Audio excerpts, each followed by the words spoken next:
Hey guys, I will show you how to fix this problem on Windows 11 operating system.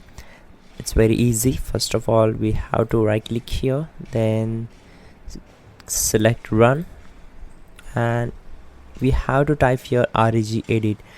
For that, you have to just go to search bar, then again you have to right click on it, select settings.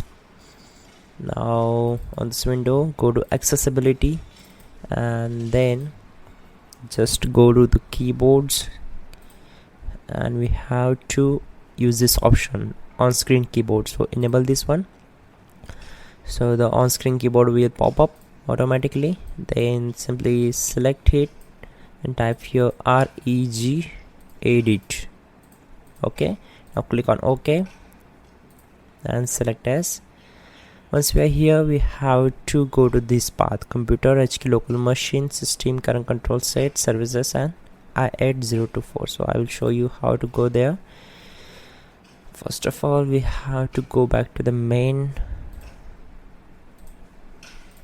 So here it is. We have to expand this HK local machine, then expand system folder, then we have to expand the current control set, then go for the services folder, and here we have to find out the i804.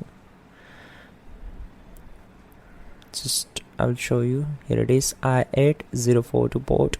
Simply select it. On the right side, right click on start and select modify.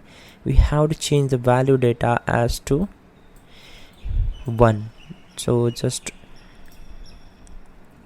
set the 1 and click on OK. Close this one and simply restart the system. That's it guys, your problem will be solved. You're good to go. Don't forget to like the video and please do subscribe the channel. Please do check out the pinned comment.